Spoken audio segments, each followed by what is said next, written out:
everybody, and welcome to another episode of Superheroes, Movies, and Superhero Movies. I'm Justin Speck. I'm John Pelzo. And today we're going to talk about Superman 2, released in 1980, directed by Richard Lester, story by Mario Puzo, written by Mario Puzo, David Newman, and Leslie Newman, and starring Christopher Reeve, Gene Hackman, Ned Beatty, Jackie Cooper, Margot Kidder, Terrence Stamp, Jack O'Halloran, Susanna York, and some other people, including E.G. Marshall as the president. So it's interesting, the original Superman came out in 1978, and this one came out 2 years later. I guess it was probably because movies stayed in theaters longer back then. But they shot this movie back-to-back. Superman and Superman 2, they shot back-to-back. Which they didn't do all that often back then, I don't think. I can't imagine any movie that they would have done that with. Right. And so you'd think that they would have released it just the next year, but it's possible that Superman 1 stayed in theaters for so long that they, were almost required to release it 2 years later just due to its theatrical runs.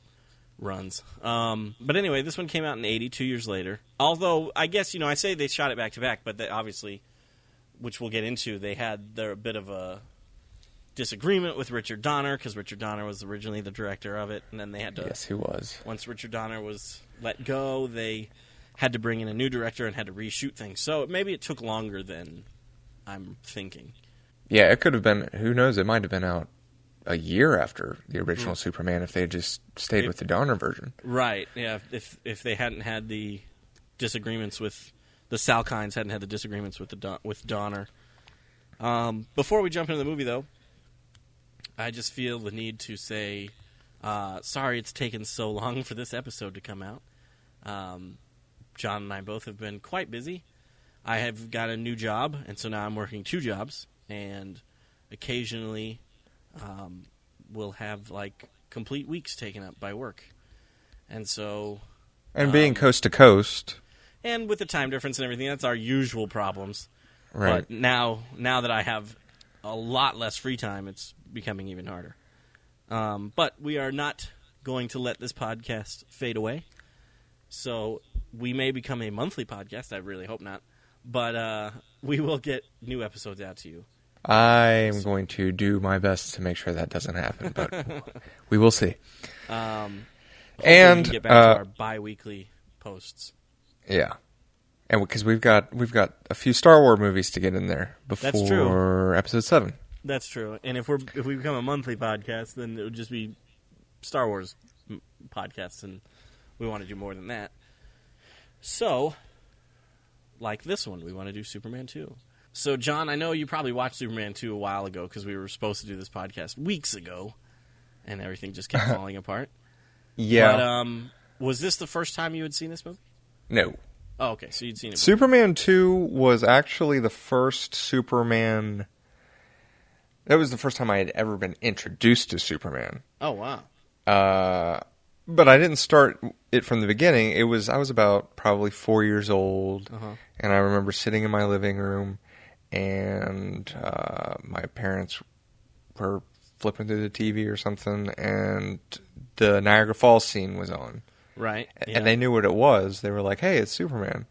So I watched that. I don't remember if I finished it or not, because back then a 2-hour movie was pretty long for a 4-year-old. But I was very intrigued by this guy that could fly and wore these bright colors. So that was...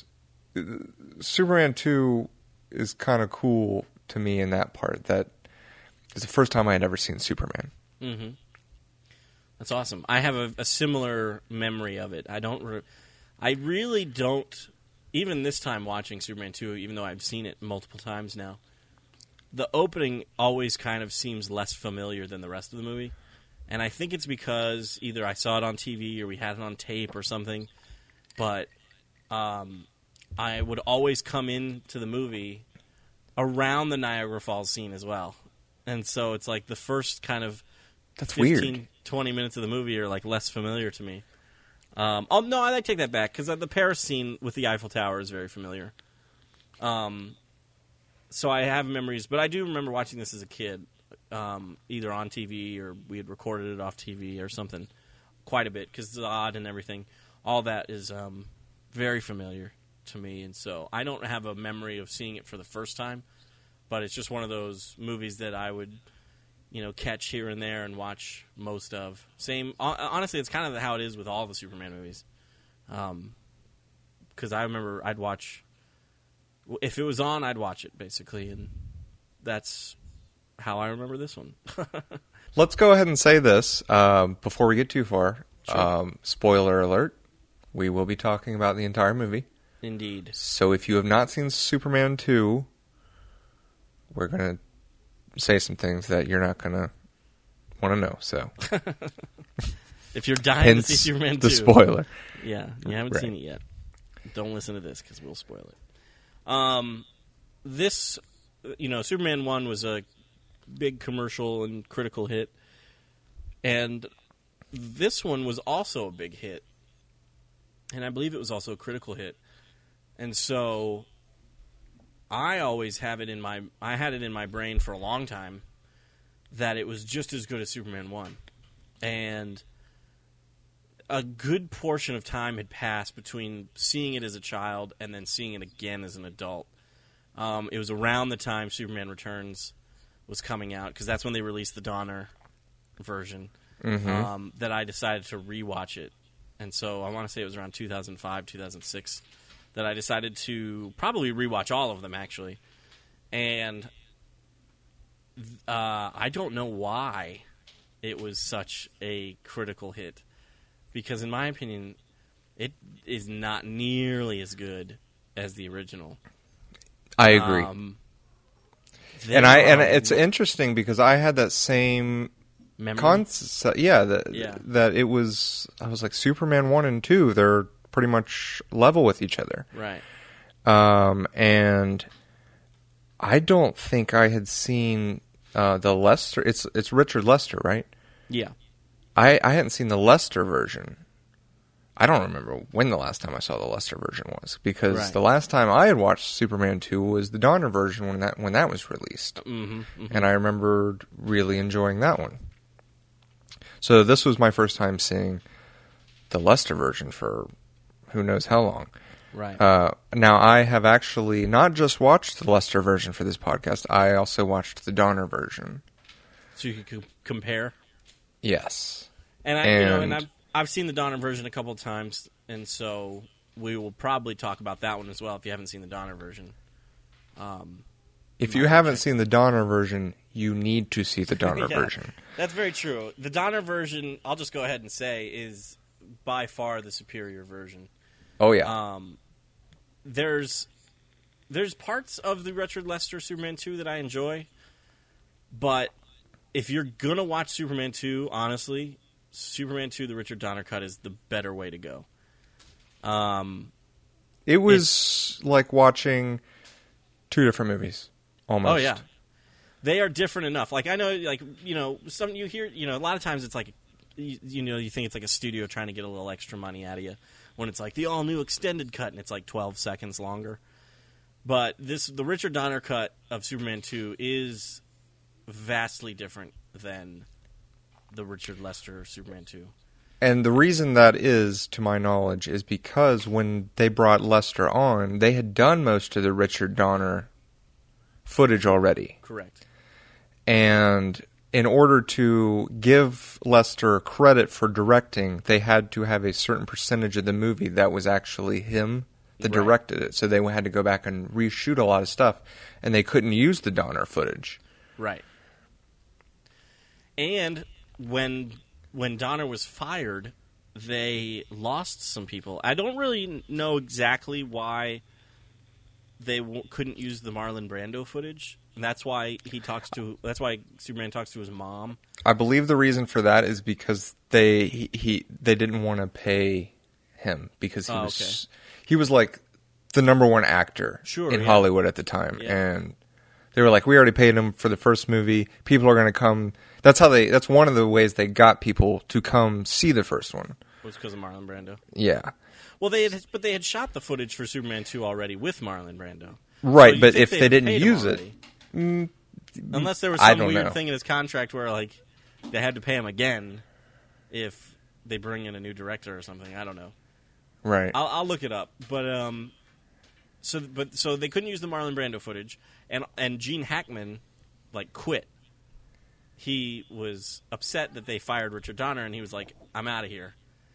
And I don't know how I didn't. I mean, I guess as a kid, you're not really paying attention. As a kid, you're thinking, it's a Superman movie, and I'm loving watching Superman.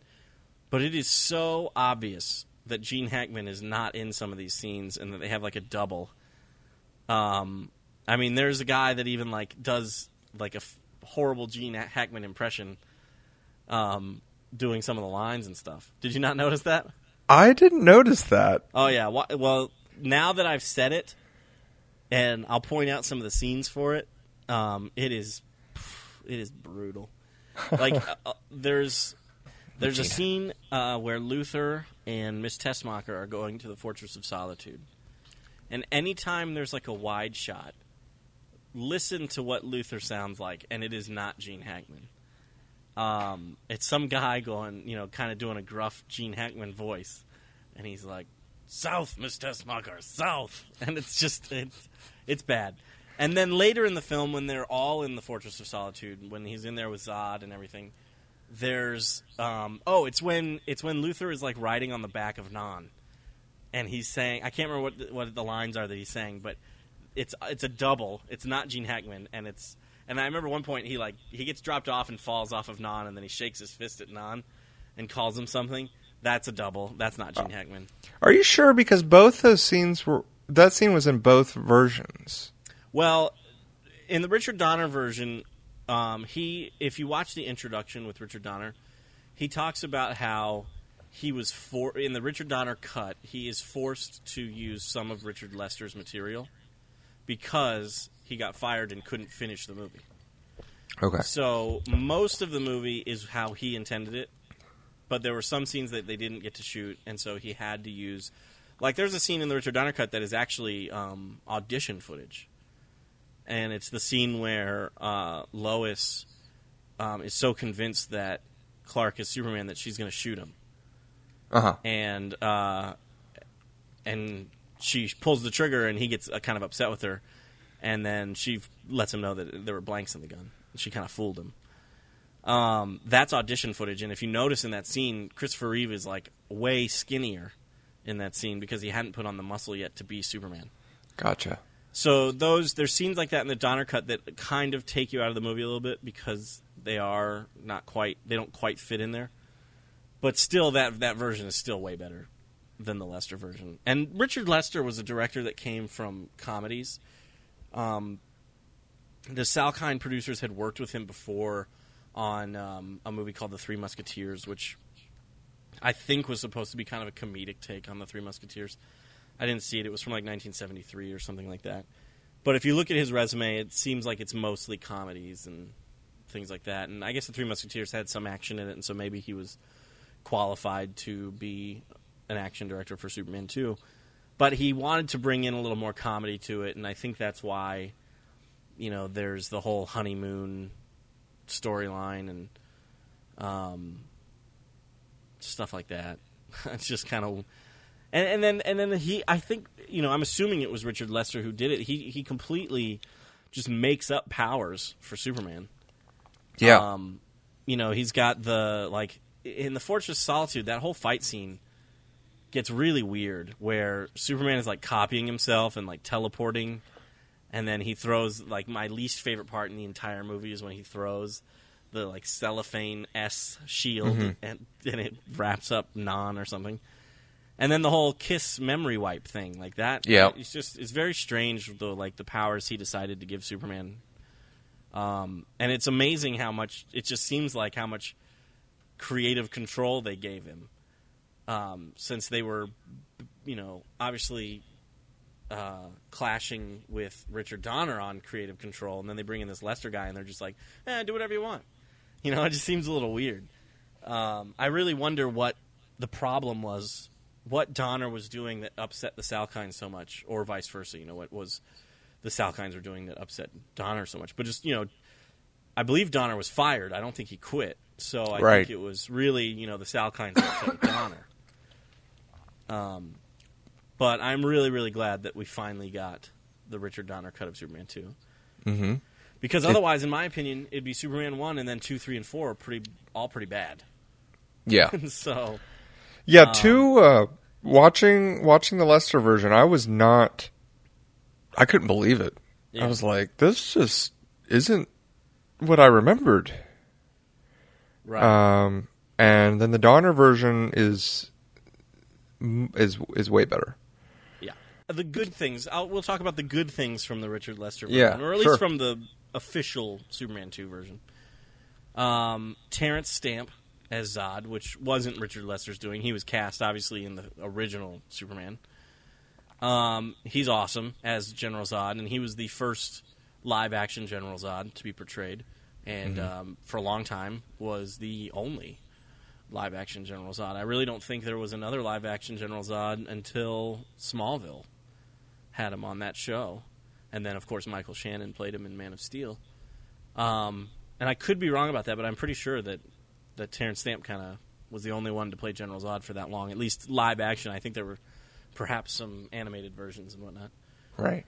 But the three bad guys, I think that's part of the reason why people liked it so much when it came out.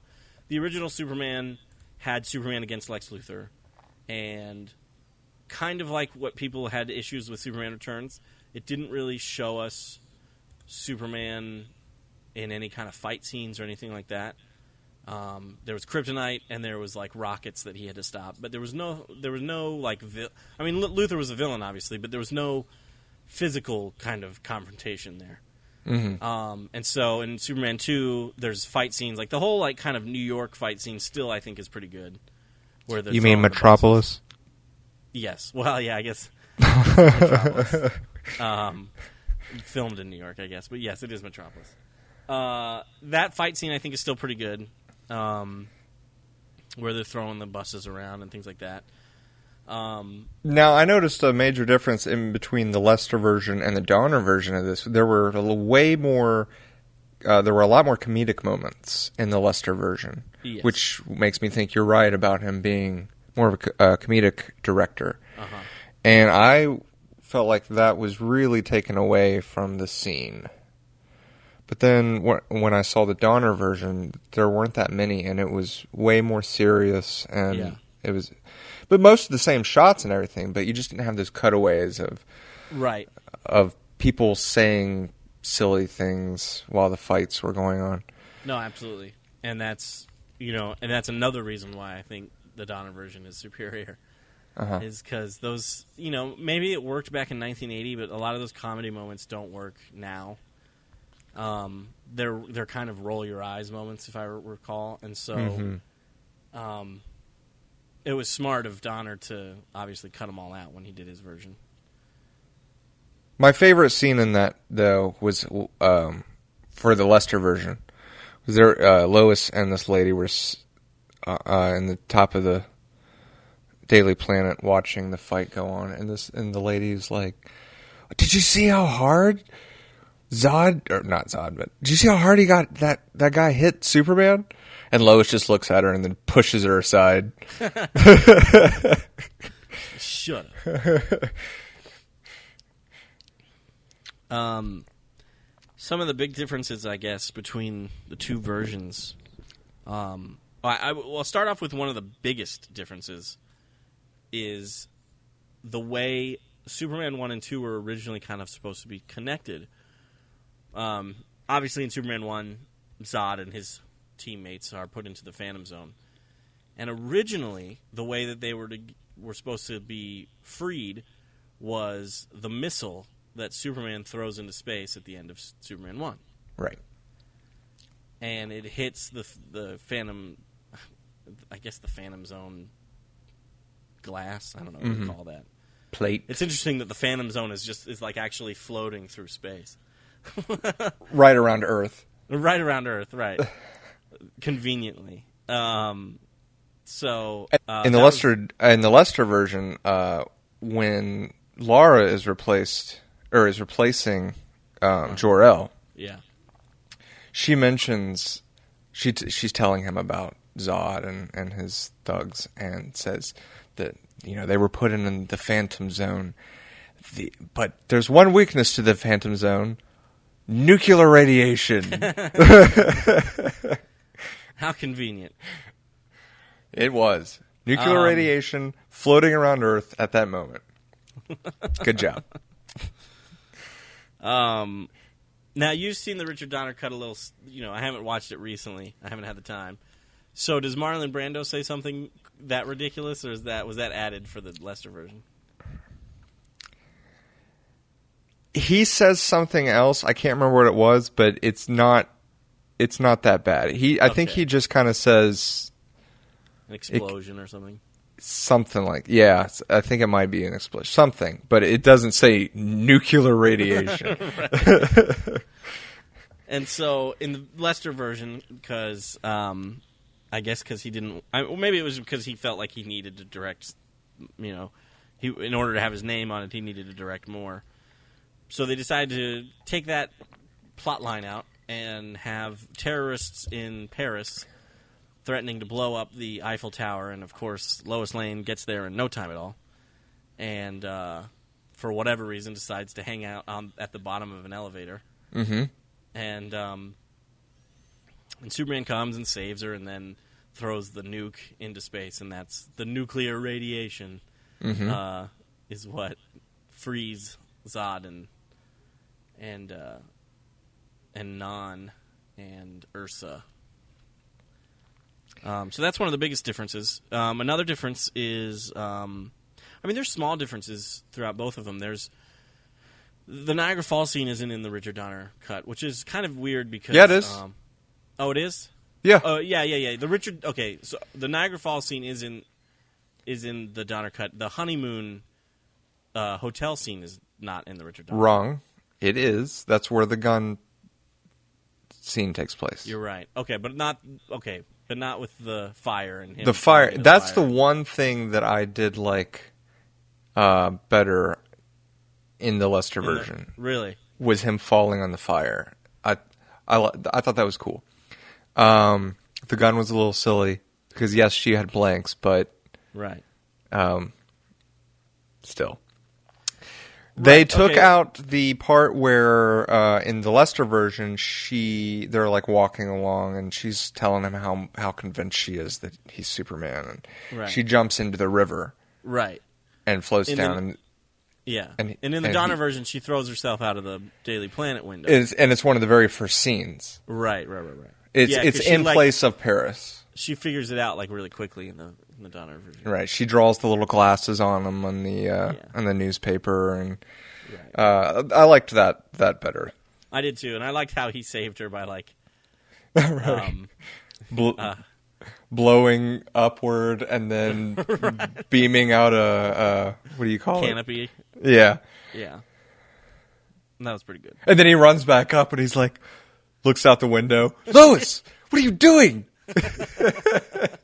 Yeah, I like that scene too. I like that one better than the river scene. The river scene was okay because I do like how I like Christopher Reeve's performance in that scene, where he's like, "Oh no, oh my goodness," type of thing. He acts very nervous and nerdy, I guess, in that scene. But overall, I think the falling scene was better. Mm-hmm. There was in the Lester version too, when he's going to Paris. He's changing his clothes again. Actually, I don't even think he changed his clothes. If I remember correctly, he just starts running really fast, and then his clothes disappear again, like they did in the first one. Yeah, it's one of the things about the Christopher Reeve Superman movies that I'll never really understand. That is one of the things I think that is in the Lester version that's not in the Donner version. That is one of the most iconic shots. Is him running and opening his shirt, and you see the S. But then, right after he does that, he just keeps running, and then it does a dissolve, and suddenly he's in full costume and runs and flies into the air. And so, even as a kid, I was like, where does his clothes go? Like, how does he do that? Is that another superpower of his? But I guess you could say he's just doing it so quickly. But still, where is he, like, stashing his clothes? But I guess that's a question that you could always ask about Superman. Where does he stash his clothes? Right. I figured he always put them inside the telephone booth, down in a little corner or something. There's a little Post-it note on it that says, "Do not touch." Property of Clark Kent. Mm-hmm. If found, call this number. Please do not remove. Because he's got to go back to the same telephone booth after he saved the day and right. get dressed. So if he gets back and his clothes are on, he's like... Someone's there. He's like, my friend Clark Kent said he left his clothes here. I thought I'd pick him up for him. Oh, your friend, eh? There's another scene with the clothes, too, where he decides to lose his superpowers for Lois's love. And he gets in the chamber, and then he switches on the button, comes out, and he's got normal clothes on. Yeah, what's that about? I guess if you're not Superman, you're not allowed to wear the costume. Not allowed. Not worthy. It's like Thor. That's exactly right. It's like his hammer. And that is something that's in both versions, him losing his powers. Yes, it is.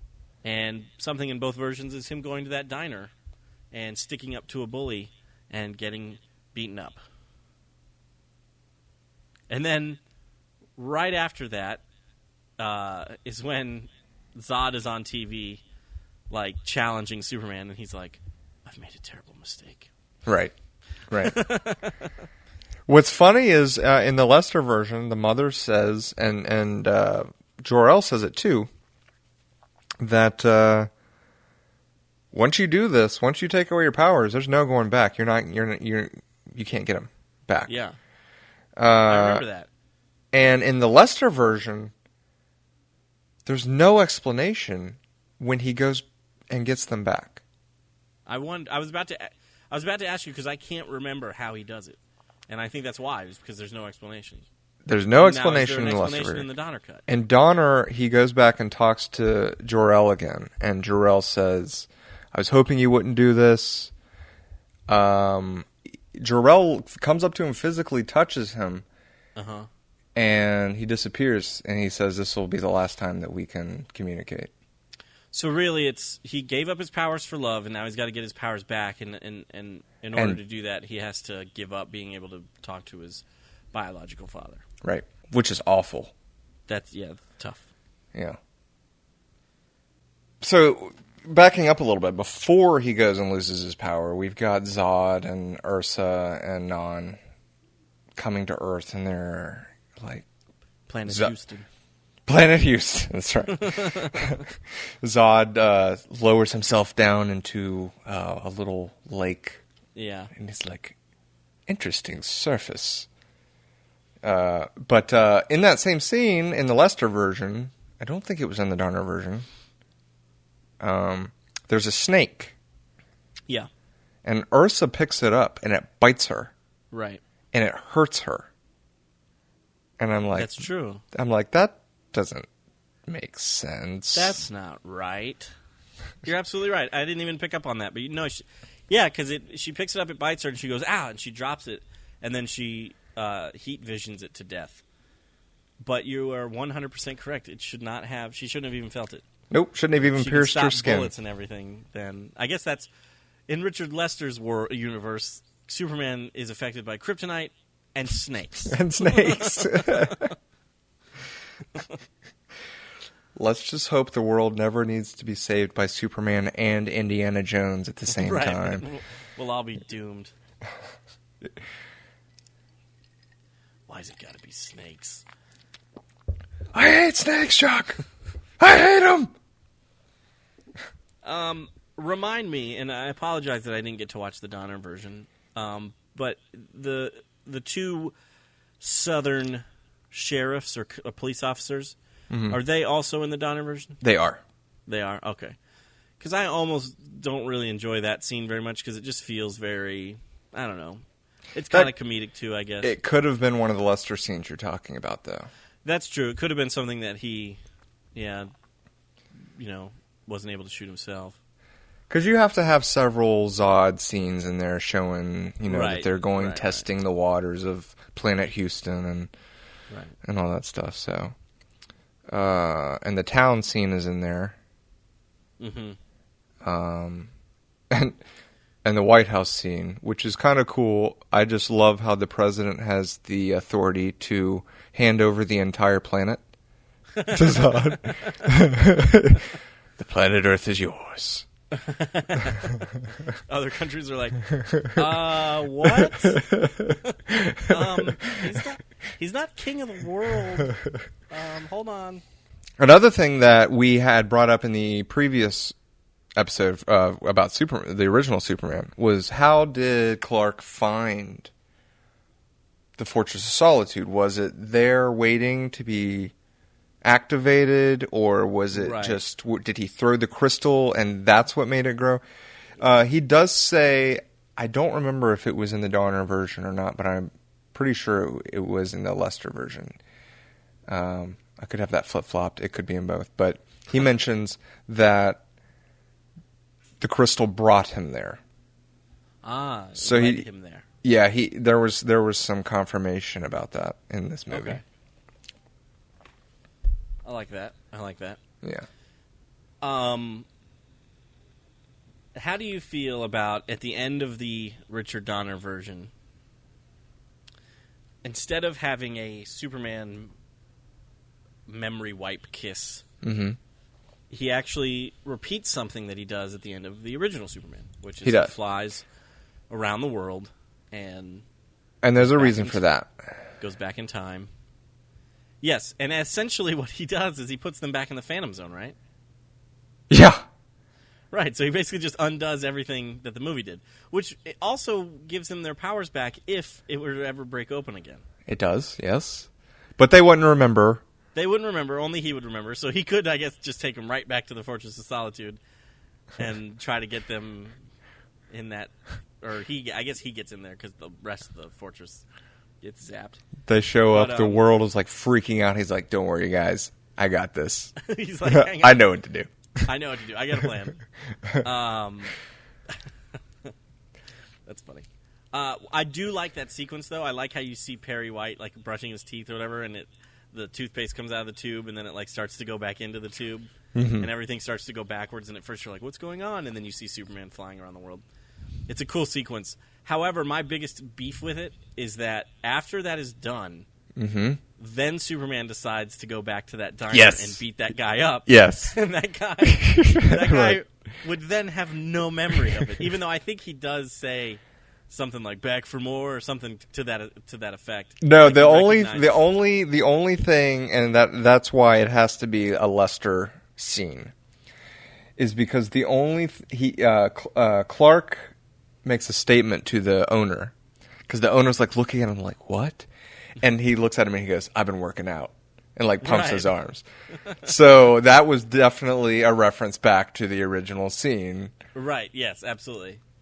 So there's that. But I do like the idea of this guy.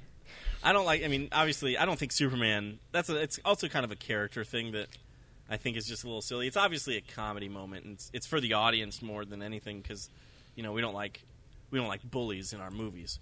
And so to see that guy get his, comeuppance, I guess, is always nice.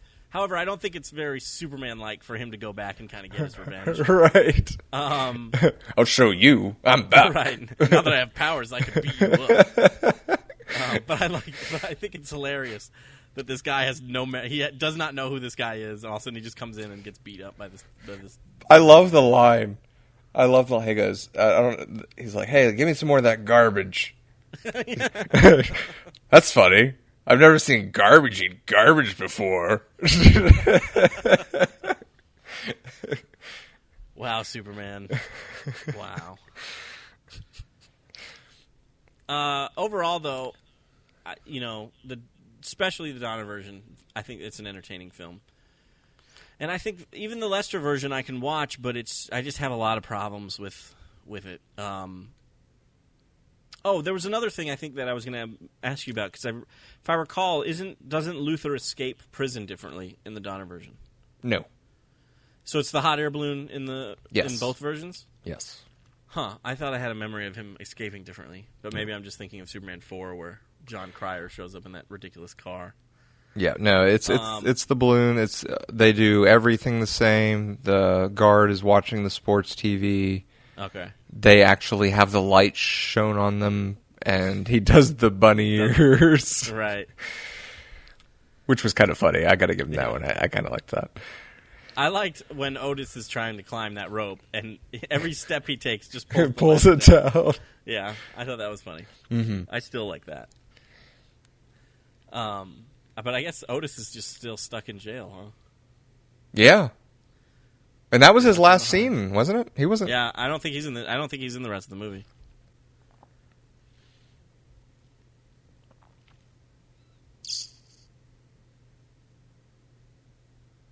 What was your favorite part of the movie? For whatever reason, I still kind of have a soft spot for that Niagara Falls scene.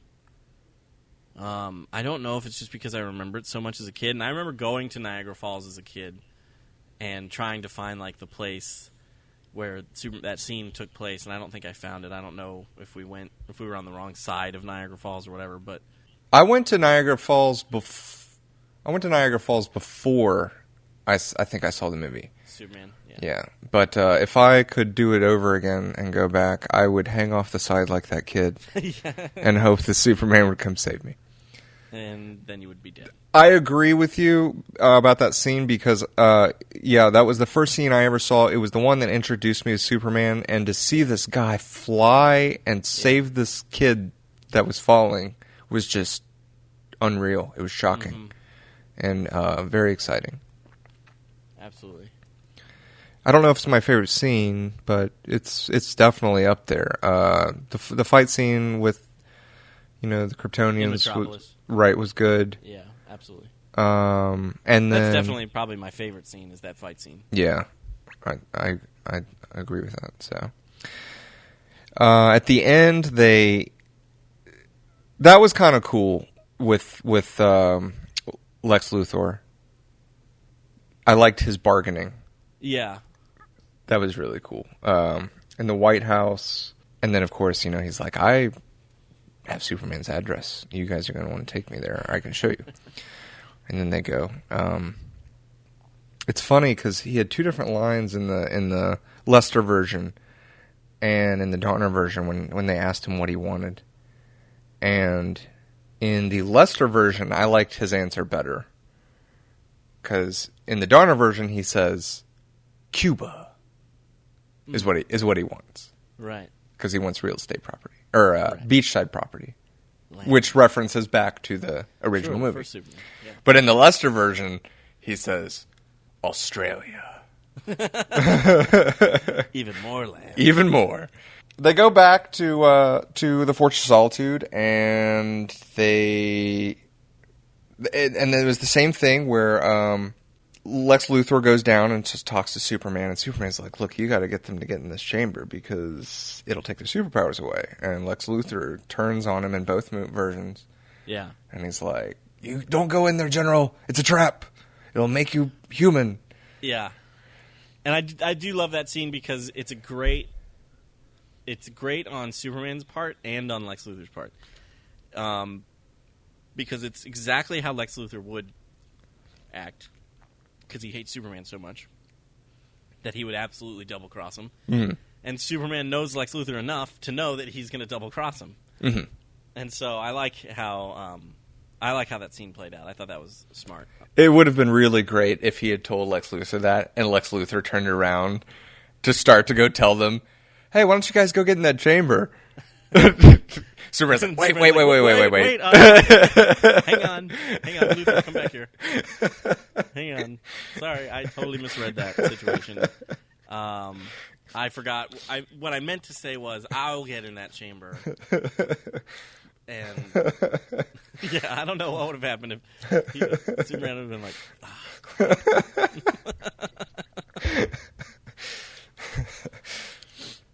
But so he gets in and flips the switch, and they all lose their powers. But oddly enough, they keep their clothes. Well, it's because it's not a Superman costume. How cool would it have been if the machine was switched on, and then you had seen General Zod, Non, and Ursa all in tuxedos and a flowing black dress. He was like, what? What? I also want to point out in this movie, Superman kills Zod. Does he? Yeah, he goes down he pushes him off the ledge. You're absolutely right.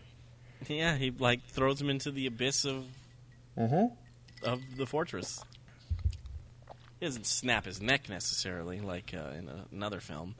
No, but he pushes him off a very high ledge. He might be okay. He could have landed on like clouds or something down there. And there wasn't even a point to do it at this point because they didn't have any powers. Right? He could have just taken him to jail. Murder him. He just wanted to murder him. Again, that's exactly what Superman would have done. No jail or anything like that. Just murder. Yeah, and that happens in both versions. Of course, Non takes care of himself. He tries to fly and can't and falls off. And then Lois punches Ursa. And does she you know what? You're a real pain in the neck. Yeah, I think she does. So they all fall down there. Yeah. The only thing that I can think is that in the Donner version, Superman knows that he's going to turn back the clock. So he's like, this isn't really killing him when he sends him down there. I'm stretching. I'm like reaching now for an explanation. That's kind of works. It kind of works. He's like, I've always wanted to kill someone, but not have to worry about the consequences. In an alternate version, he actually stabs him to death several times. And he's like, I just want to know what that's like. While Lois Lane looks on horrified. He's like, no, trust me, it'll be okay. You're not even going to remember this. And he goes and stabs her, too.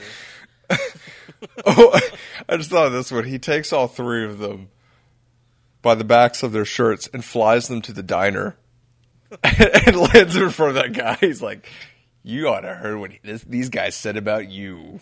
He's like, what? Them all up. These guys called you trash.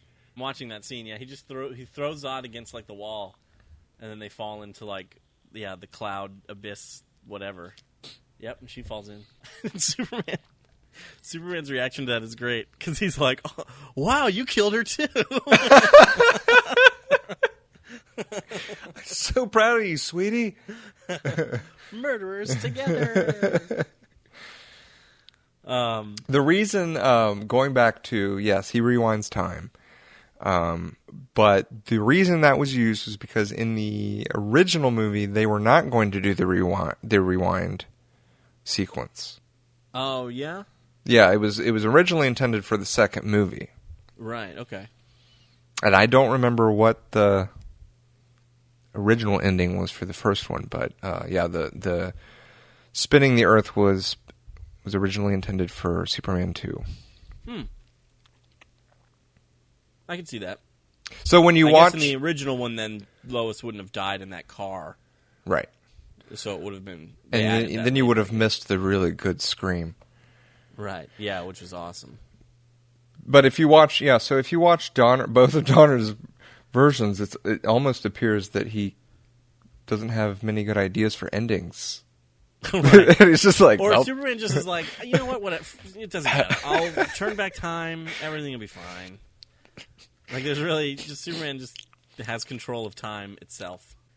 This film ends, the same way all the Christopher Reeve film ends, with him flying out into space, looking at the camera, smiling, and flying off screen, which I really like.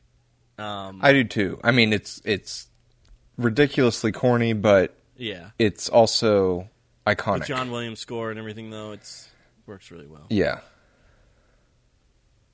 I haven't seen Superman 3 or 4. Oh, you are in for a treat. Oh, good. They are awful. I'm so excited. Superman 3, I actually liked Superman 4 as a kid. There's like a fight scene on the moon and stuff, so I always thought that was kind of cool, kind of comic booky. But it's pretty bad. And Superman 3, there was a scene that really scared me where this woman gets turned into a robot. So I have, I've seen Superman 3, but I don't think I've seen the whole thing in a long time. So it'll be interesting to rewatch those. But Superman 3 has a ton of problems. It's also directed by Richard Lester. And so there's, Richard Pryor's in it, so that shows you they're trying to go for a more comedy. comedic route. And there's this, well, I don't want to give too much away since you haven't seen it, but like it has its fair share of problems. In fact, there's a podcast called How Did This Get Made? Paul Scheer hosts it, who is on The League, if you've ever seen The League. But they do a live episode of Superman 3. It's an older episode, so you kind of have to scroll back to find it. But it is, I think Damon Lindelof is a guest on it, and it's very funny to listen to because they really point out all of its flaws and just the way they talk about it, it'll crack you up. And it'll also show you, just kind of reveal to you just how bad that movie is. Nice. We need to get him as a guest on here. Damon Lindelof? Yeah, Lindelof, if you're listening, we would like to have you on our next episode. Not Superman 3. You've already talked about Superman 3, but something else. Well, what would you rate this film there, John? Well, let's do it separately. Let's rate the Lester version first. Yes. And then the Donner version. I give the Lester version. It would be around 2.5 to 3 stars for the Lester version. Okay. Out of 5. For Donner, I'm going to go with 3.5. I think for the Lester version, I would go and give it a C- because it definitely has some problems. But it still, like I said, has its good moments too. For the Donner version, I think I would jump it up all the way to a solid B. Mm-hmm. That sounds about right. Yeah. I need to get the Donner version on Blu-ray. They don't have, you can buy the Superman box set on Blu-ray, but I don't think you can buy Superman 3 and 4 individually on Blu-ray. At least not to my knowledge. And I don't think you can. That's because they know no one's going to buy it?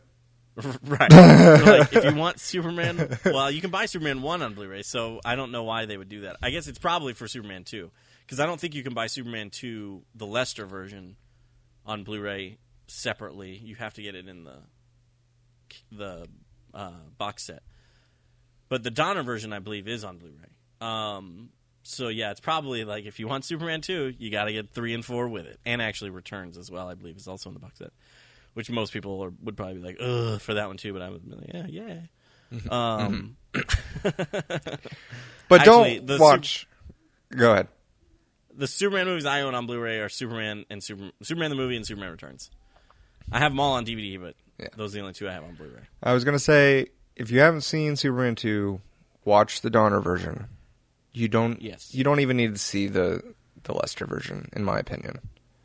I would agree with that, except for that if you're going to watch Superman Returns and you haven't seen Superman Returns, you should watch the Lester version because Superman Returns kind of references that film. We'd love to know what you guys think about Superman 2. I almost said 3. Let us know. You can leave us a comment on Facebook, facebook.com/SM&SM podcast. You can throw us a line on Twitter @CinemaHeroes, or you can go to our website, www.cinemaheroes.com. I think that about wraps it up for this episode. I'm Justin Speck. I'm John Pelzel. Thanks for listening. Thanks for downloading.